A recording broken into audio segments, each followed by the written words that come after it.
اللہ کے نبی صلی اللہ علیہ وسلم کی جو حدیث ہے سلو کما رأیتمونی اصلی، یہ مردوں کے لیے ہے یا عورتوں کے لیے بھی ہے؟ نہیں، مجھے پوچھو، رکوع اور سجدہ مردوں کے لیے ہے یا عورتوں کے لیے بھی ہے؟ دعا مردوں کے لیے ہے یا عورتوں کے لیے؟ تو یہ حکم سب کے لیے ہے نا، صرف چند چیزوں میں فرق ہے مرد عورت کی نماز میں۔ نمبر 1، عورت امامت کرے گی تو بیچ میں کھڑی ہوگی بس۔ نمبر 2، امام غلطی کرے گا تو عورت ایسے تالی مارے گی، سبحان اللہ نہیں کہہ سکتی، ٹھیک ہے نا۔ اور اسی طریقے سے صف بندی کا جہاں تک تعلق ہے، اللہ کے نبی صلی اللہ علیہ وسلم جب نماز شروع کرتے تھے تو آپ صلی اللہ علیہ وسلم آواز لگاتے تھے، الا تصفون کیف تصف الملائکہ، جابر بن سمرہ کی روایت ہے، جس طرح فرشتے صف لگاتے اس طرح صف لگاؤ۔ تو آپ کے پیچھے عورتیں ہوتی تھی کہ نہیں ہوتی تھی؟ تو یہ حکم صرف مردوں کے لیے تھا یا عورتوں کے لیے بھی تھا؟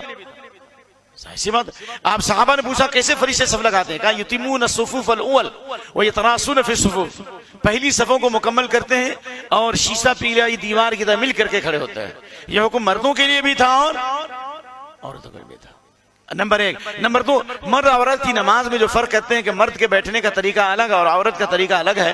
حالانکہ بخاری میں یہ روایت موجود ہے ام درداء فقیہ کا، وکانت ام درداء تجلس فی صلاتها جلسۃ الرجل وکانت فقیہ، ام درداء نماز میں اس طرح بیٹھتی تھی جس طرح مرد بیٹھتا ہے۔ امام ابو حنیفہ رحمۃ اللہ علیہ کے استاذ ابراہیم بن یزید النخعی بہت بڑے فقیہ، بلکہ شاہ ولی اللہ فرماتے ہیں امام حنیفہ کی فقہ جو ہے ابراہیم نخعی سے لی گئی۔ ابراہیم نخعی خود فرماتے ہیں، امام حنیفہ کے استاد رحمۃ اللہ علیہ کہتے ہیں تفعل المرأة کما یفعل الرجل، جو کام مرد کرتا ہے نماز میں وہ سیم عورت کرے گی، کوئی فرق نہیں نماز کے اندر۔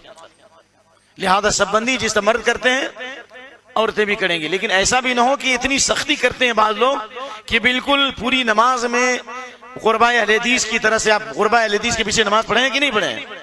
اللہ ان سب کو ہدایت عطا فرمائے۔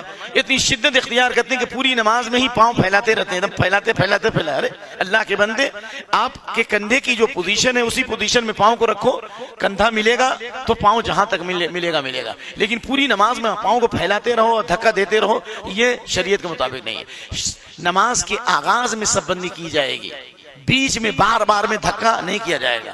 صحابہ کو آپ نے سب بندی کا حکم نماز کے آغاز میں دیا ہے، سمجھ میں آ رہا ہے کہ نہیں آ رہا ہے؟ اسی وقت صف بندی کریں گے، بعد میں انشاءاللہ کوئی حرج نہیں ہے، لیکن کوشش یہ کرے کہ مل کر کے نماز پڑھیں انشاءاللہ۔